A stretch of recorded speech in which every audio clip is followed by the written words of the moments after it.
So we're checking out Taku Harbor, Alaska. This is a former cannery town close to Juneau. And if you haven't been following our trip here, we rented a boat in Juneau over a week ago with some friends, and we've been circumnavigating Admiralty Island. And this stop here is one of our last stops before we get back to town. We are not on Admiralty Island, we're actually on the mainland. So fewer brown bears, more black bears.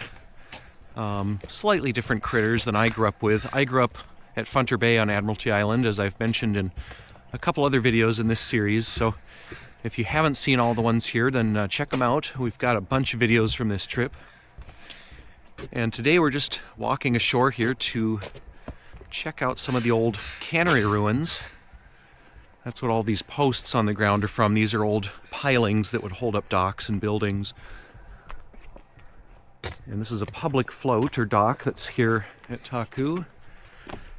Our boat is out there in the middle. We had another boat here when we arrived, and then a couple more showed up. The crows are very angry at us this morning, so we might get a lot of crow noise in the background. Right. So we're here at the top of the dock, and this is a state park, and there are some public parts of the land here. There are also some private parts, so we'll try not to walk into anybody's backyard. Somebody has done a little history tour, so there are some nice historic interpretive signs around the area, so that's cool. The path here to the right on shore, the nice wide path, goes over to a public cabin. That's a Forest Service cabin that you can rent.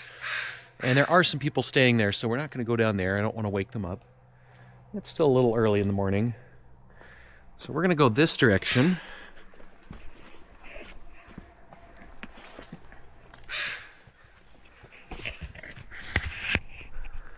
So there are a couple ways we could go. Yesterday we poked around up to the right here, and this trail, well, it's only very optimistically a trail. It kind of turns into a lot of roots to stumble over, and not sure that that really goes anywhere, but it could be interesting to follow at some point. But this one down here goes down to the old cannery. A little squishy. We've got our Alaska Extra Tough boots on. There's some really great moss out here. We found some really nice moss yesterday, and we'll try to find it again. But the rainforest here in southeast Alaska is very green, very mossy. Things grow rapidly, so as soon as a property goes abandoned, like this old cannery or old cabins, well, they get overgrown pretty quickly. And if you live out here, it's a constant fight to keep the grass, the weeds, the devil's club, the various plants from just completely taking everything over. And there are some very pretty plants. Yeah, there's some very pretty wildflowers.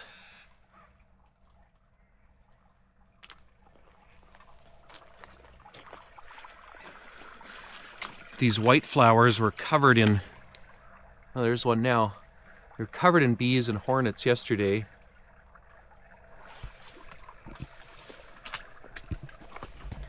We're at the end of July here, so we're just passing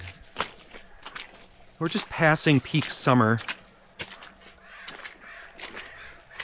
And I'm doing kind of a running narration here for two reasons. One for the video, and then one to just let any bears in the area know that there are humans around and they should go do something else. I grew up around brown bears, which are really good about wandering away if they notice people. They don't really want to be around people. Over here there are black bears, they've been compared to larger raccoons. They tend to interact with humans a little more, interact with human trash and food a little bit more, so something to keep an eye out for. And we do have some bear protection if we absolutely need it, but that's always a last resort. So I think what we'll do is go up this direction first. Yes, the crows are still very upset with us. We've got a little cabin up here. I believe that is private property, although it is not in very good condition. It was probably inhabited about a decade or two ago.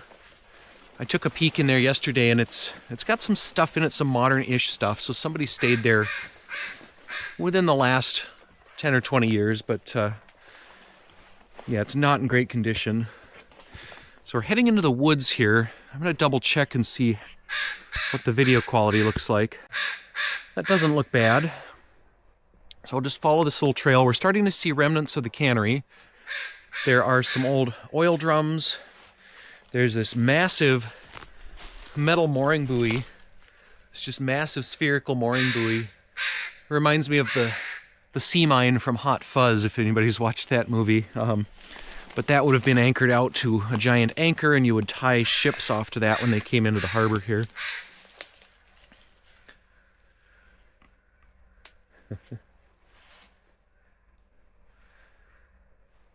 Yeah, any of these undergrowth regions have some pretty good moss, but we're not even to the best moss yet. But you get kind of the sphagnum moss that hangs off the trees. You get stuff on the ground.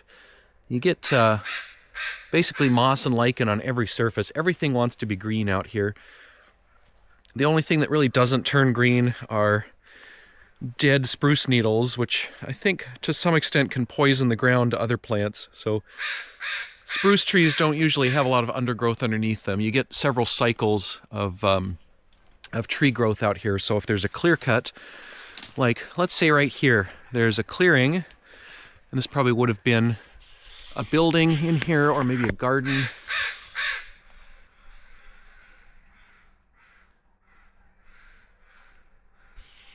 So stage one of that returning to nature would be these berry bushes. We've got salmon berries, these orange ones. Tart, that's good. Sometimes there's raspberries, sometimes there's huckleberries, blueberries. We've got a little structure over here, and part of an outboard motor. If this was on Craigslist, it would probably be $50 back in Minnesota, but here it's just an old outboard on the ground. I keep thinking I need to turn this to the, oh, there goes a little fat shrew or vole. Actually, there's probably a vole. They're the fat ones out here. He just went under this board. I'm sure he's long gone, but yeah, I don't see him. I get so confused. Out here, the fat little rodents are voles, and they're super friendly. You can basically just pick them up, and they won't bite you. But back in Minnesota, there are fat shrews, and I discovered if you pick those up, they will bite you, and they are mildly venomous. Not enough to hurt a human, but I did make that mistake once after I moved to Minnesota. I'm going to stick the camera in here. I won't go in because the floor is rotten. Don't know how well the light is going to turn out in here, but there's a bunch of old fishing nets hanging up. And there's some old junk in here. It's kind of a cool little spot. But the floor looks pretty bad. It looks like a good way to get tetanus. And this claims it's property of CWC Fisheries. Permission to enter can be denied. Somebody in University of Seattle or University of Washington, it looks like. So that's kind of interesting. I don't know the full history of the ownership out here after it was a cannery. I know it was subdivided up into private lots, and various people had little private summer cabins like the one that we see back there past the berry bushes. So that would be that would have been a private cabin for some time, and it probably still is. It just hasn't been maintained in a long time. As I said, I grew up at Funter Bay, and there were a bunch of cabins like that all over, some lesser maintained, some that were maintained. We were some of the only year-round residents when I lived there, and we kept an eye on stuff, so as kind of informal watchmen of the place, and we were some of the only folks that were out there full-time that could just make sure that nobody broke in and no bears broke in. So I was talking about the stages of second growth. After the berry bushes, you get stuff like alder, which we see up ahead. So that's more of a deciduous tree. And this is kind of neat. There's actually a path here on the ground made out of old cannery bricks. It's almost like cobblestones. Somebody has taken the time to lay this out, and try to control some of the mud. Anyway, you get alder, and you get all this underbrush, all these, the Devil's Club. See if I can find a Devil's Club. They're the spiky ones that you don't really want to get up close to. Along the beach, you get stuff like cow parsnip, which is a photosensitive sap. It will make you... Oh, hello! Yeah, sorry, I'm kind of narrating a video and then talking to the bears, so... Alright, well, we ran into somebody from another boat who knows some of the same people I do, so that's cool. Someone from Juneau. Let's see, we're coming around here to kind of the area where the main cannery used to be. So these would have been the foundations of some of the original cannery buildings. The buildings themselves have rotted or burned or been torn down for raw materials by other folks. That's always commonly the fate of old buildings in Alaska is materials are hard to come by. So if you come across a property that's abandoned, sometimes you appropriate the parts for your own purposes. We definitely did that at Funter Bay, and it happens all over the place. So likely a lot of the structural elements of this migrated off to other houses and buildings and boats and whatnot. And then there were fires, of course. Unoccupied buildings could have all kinds of fires from people squatting in them, or arson, or just accidents. So as soon as the watchman left, properties went downhill pretty quickly.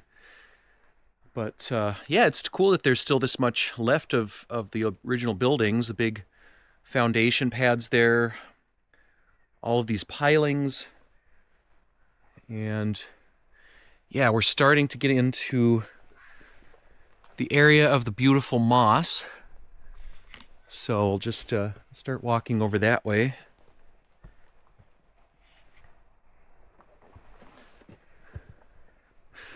So, as I said, I grew up in Southeast Alaska. I am used to beautiful moss.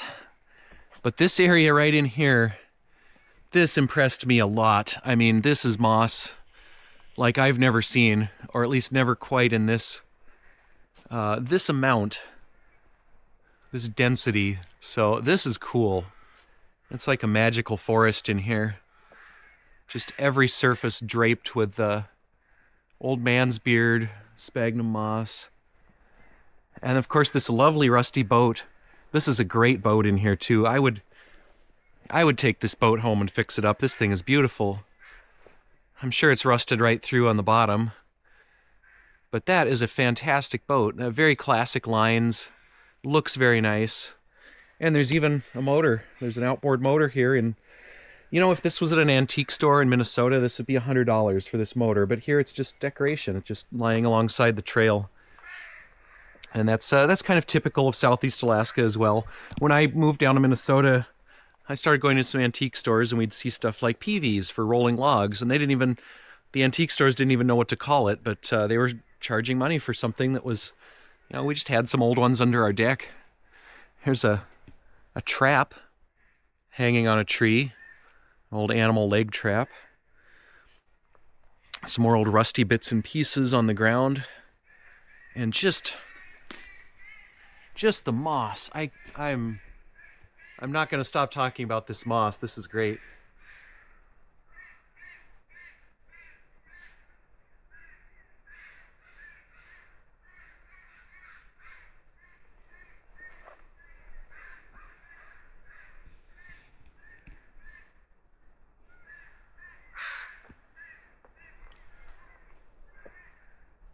We've got moss all over the ground over here, taking over all these logs and buckets, and remnants of any human endeavors have been taken over by the moss.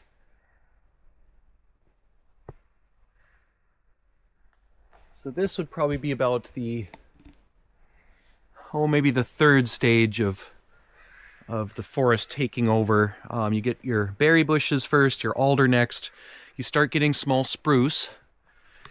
And the spruce tend to drop a lot of needles and make the ground a little less hospitable. I think they're a little bit acidic, and they make things a little less desirable for other plants. So then you start getting more open areas underneath. You can still get bushes and undergrowth, but in the mature forest you get much less stuff on the ground. We've got another little shed here. I'm not going to ignore this shed. It is about to fall off its foundations, but take a peek in this one. And yeah, kind of the expected level of moldy trash. It smells like mice. We've got old radios, we've got old books, a control panel probably from that boat. Yeah, it smells pretty terrible in there, so I'm sure these anything foam or fabric in here is just going to be a mouse habitat. There's another outboard motor in there. So I'm not going to climb around in there. I mean, as much as I love climbing around in abandoned buildings, it's I don't really need to. I mean, I'm not going to go looking for treasure, and you should not go treasure hunting in a place like this. It's again, if either it's private property and you shouldn't steal things, you shouldn't break things, or it's abandoned and it's historic and you should leave something cool for the next person. So yeah, I don't go around treasure hunting. I don't go around smashing things, and I would really hope that all visitors to places like this treat it with the same respect, and respect the property owners, respect the history, leave cool things for the next person to see. Let's see, I'm going to go off the trail a little bit here and just look at some more of this rusty stuff. And these pilings. Again, all of the buildings would have been up on the pilings, and that was just an easy foundation. If you were trying to build something in an area like this, with all this moss, all of this lumpy ground, these root balls, it's really hard to build anything flat. So basically people didn't try to build flat foundations. They would just put in pilings here and there, and they would put their flat structure on top of those pilings. So that was how you built everything from structures to railroads to boardwalks. Our house at Funter Bay was up on pilings. There's an old insulator from either the electrical system or the phone system here. Anyway, yeah, everything goes up on pilings, and that just gets your building off of the damp ground where it will rot. It gets you a level surface, keeps some amount of ground-dwelling creatures out of your structure. You get mice, you get weasels, mink. Here's either a steam engine cylinder or a compressor. Looks like looks like the maker's name is on there. I'm not 100% sure what that is. I've been writing a book on small railroads in Alaska. There was not a railroad here that I know of, but this is the kind of thing you find when you're looking for old railroads, is a rusty steam engine in the woods. Now, as I say that, I'm just noticing, I talked about boardwalks. There is a boardwalk that cuts through next to the trail. This area here is a wooden boardwalk structure, obviously very overgrown, but that would have been the main thoroughfare through the Cannery property.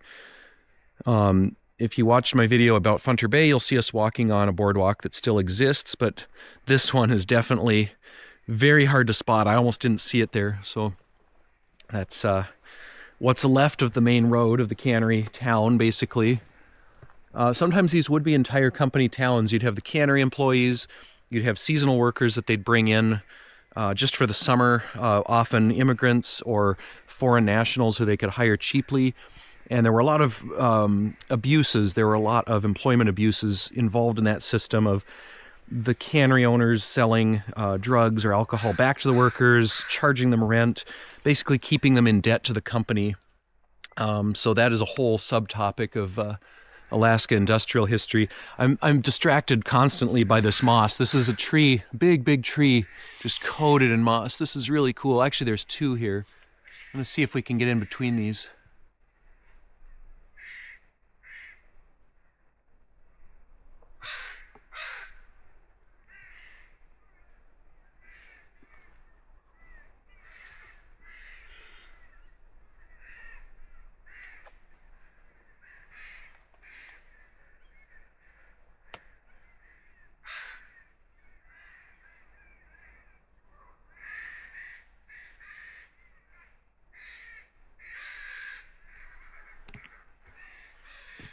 Somebody's got, it's like an old abandoned treehouse up there. Somebody has boards laid across parts of it, so that's really cool. Probably some kid who grew up here or was here in the summers made a little tree house. We had little tree houses like that all over the place when I was a kid.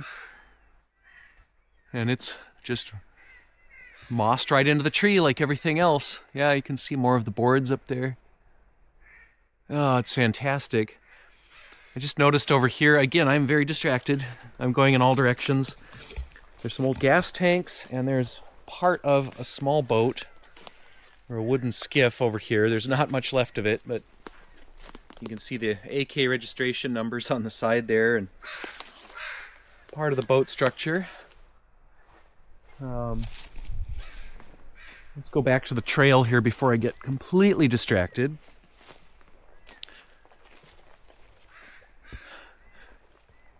Let's see. Yeah, we've got more moss-draped trees. Yeah, these are great.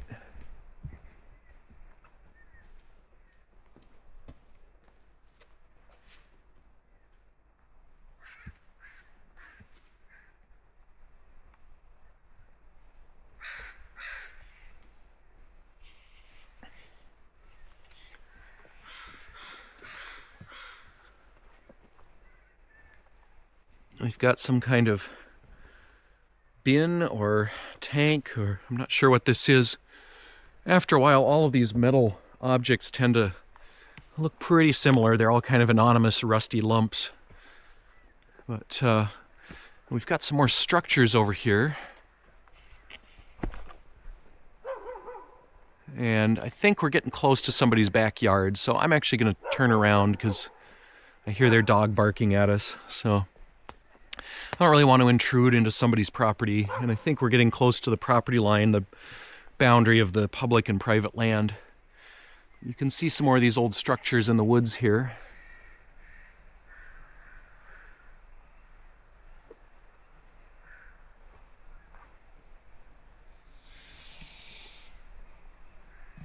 All right, so now I think I'd like to go down to the beach and we can walk around some of the pilings on the beach there.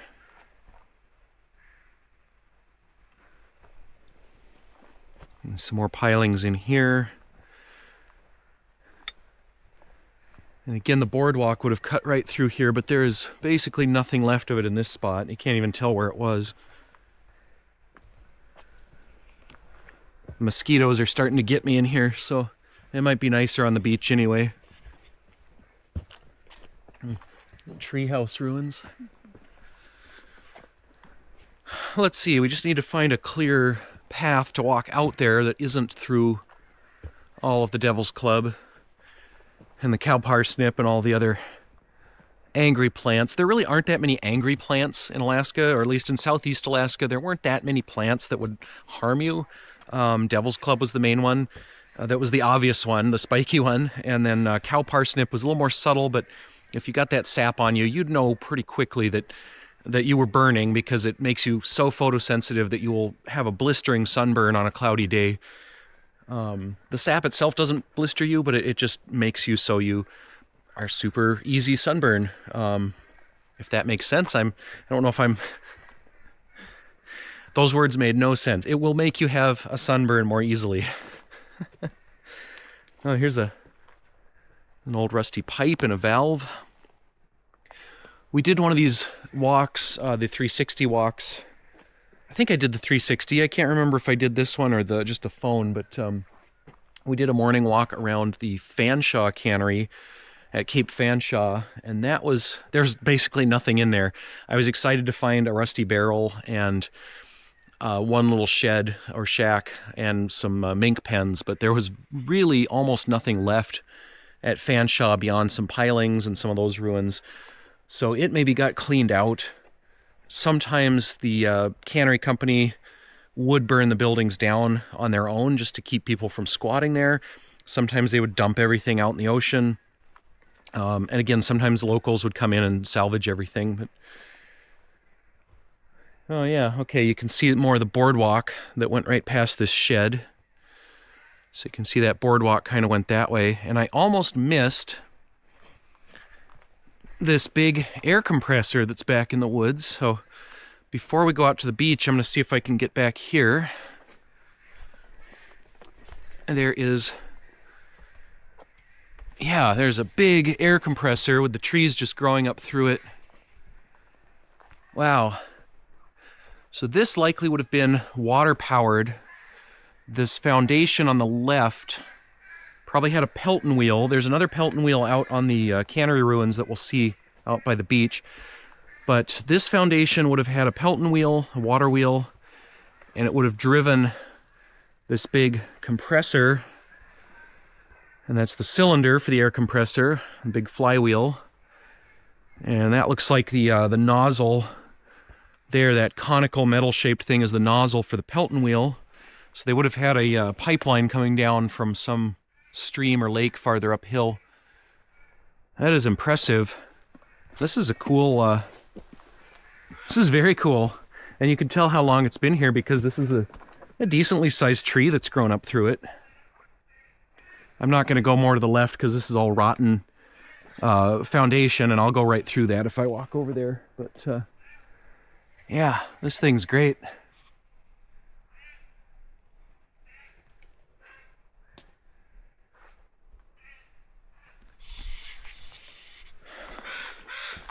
All right, let's see if we can work our way back out to the beach.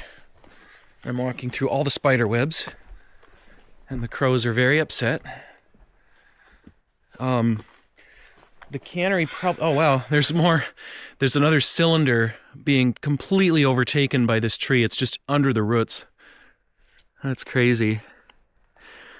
So the cannery here probably used hydroelectric power or hydropower. They probably started before the days of electricity. They probably started with just belt drives to all the equipment from the water wheels, and then later on they might have upgraded to electricity, maybe in the 40s or 50s.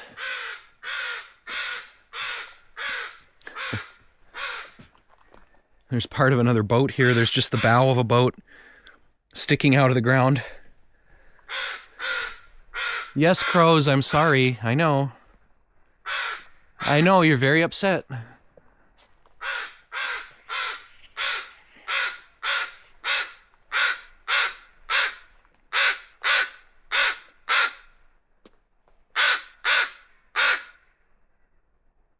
Yeah, you're very upset, aren't you? Do you have kids in here? You have a nest?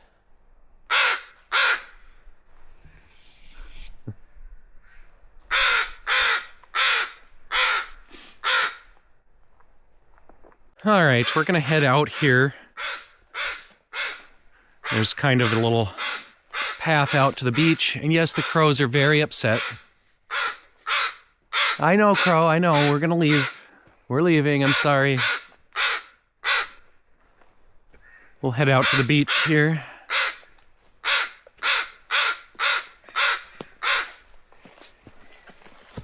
All right, it's a little bit... Yeah, there's a little bit of a trail here. It's kind of... It's not too overgrown, but this beach grass is fun to play in when you're a kid. You can just kind of tumble around in it and make little mazes. But it also is pretty good at hiding bears, so if you get a short bear, it can be down in the grass here and you don't necessarily see it right away. But we've come out on the beach here, and we see a lot of the cannery ruins, the pilings, foundations, metal stuff, bricks. There are a couple buildings that are inhabited still, so we're not going to go over there and bother them, but we will look at some of this stuff here.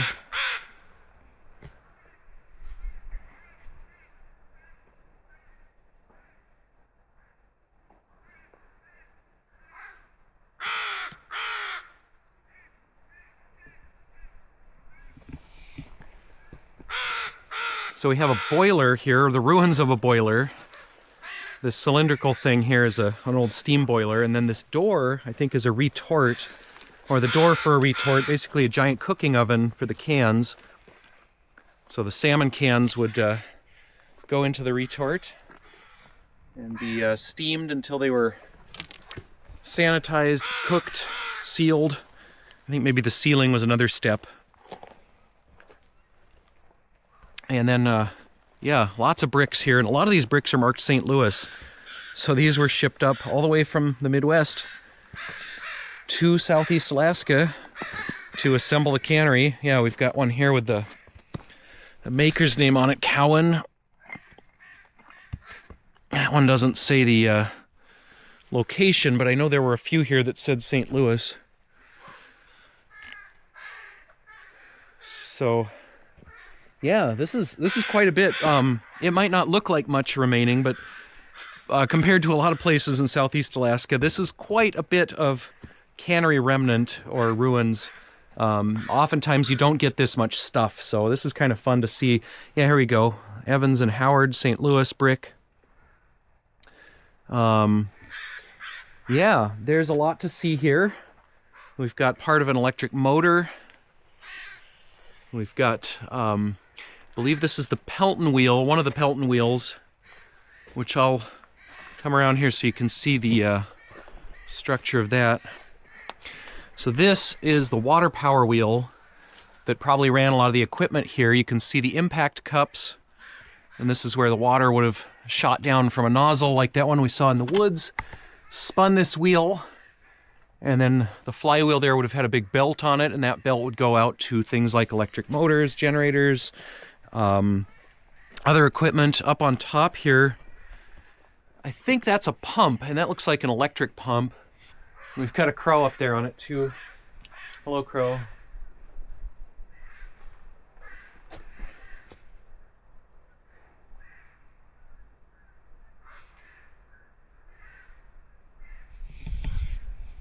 So a big concrete foundation like this would have been put in for especially heavy devices like the Pelton wheel, like an electric motor, generator. You can see the generator right up above us there, or the motor. Otherwise, most of the structure, like I said, would have been on these wooden pilings.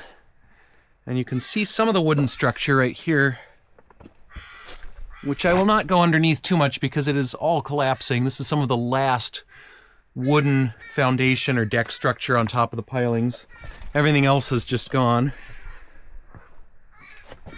Of course, once it fell down into the water, it would rot faster. The waves would break it up. It would be carried out, spread around the area on the tide. I've talked about tides in some of these videos. We're coming down in tide, so more and more of the beach is being exposed, and we see all the seaweed and stuff. So at high tide, the water comes up into the grass, basically to the edge of the forest at high water, and then at low water, it goes down quite a bit, and all of this area is exposed. You can see a lot of remnants on the beach, and then little creatures, seaweed, sea animals, little crabs and things. We've shown some other videos of that, I think, in this series, or we will. I'm not sure what order some of this will be coming out in, but yeah, tons of bricks in here. Again, probably from some of the ovens. Some of the retorts were probably brick lined. That might be what some of this metal hooping is from that kind of holds the bricks in shape.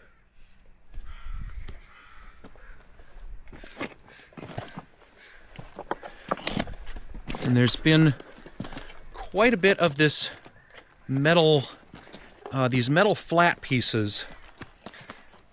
So there are stacks and stacks of these metal flats, and these might have been the blanks to make the cans. So they talked about one of the historical markers over at a cabin that's it's closer to that Forest Service cabin, so we might not go over there, but there's Tiger Olson's cabin over there, which is basically sided in this metal flat panel stuff. I'm very distracted. I hear the crows up here feeding their children. You can hear them just basically gargling the food. It's yeah, it's very distracting. I don't know how much of that is coming through on the mics here. But where was I? Over here there's the remnants of an old boat. And this looks like a fiberglass hull, or part of a fiberglass hull. It probably burned. There's the engine block, the battery. There's not much left of this. Somebody probably would have come in and salvaged as much as they could when the boat went aground. And then it burned at some point, and all you have left is basically the keel and the engine. So we're getting a little farther down the beach, a little bit less cannery stuff. There are still some metal bits and pieces here. I was going to mention, even though Taku Harbor here is completely off-grid and anybody living out here, I think, is just generating their own power with a diesel generator, solar panels, wind, whatever, there are high-tension power lines in the distance. And if you can make that out, that actually is the main power supply for the city of Juneau, which comes from Snettisham hydroelectric plant kind of farther down the channel here. And the lines run all the way back to Juneau along the hillsides here. It's kind of a jarring modern-day scar on the old-timey natural beauty out here. It's really weird to see just power lines like be out in the middle of nowhere. And if you're from the lower 48, if you're from down south in the U.S., you have no idea what I'm talking about. You see power lines everywhere all the time, but up here in Southeast Alaska, they're pretty rare.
All right, that's all we've got for this one. Thanks for watching. Stay tuned for a bunch more videos in my Southeast Alaska explorations, and we'll see you next time.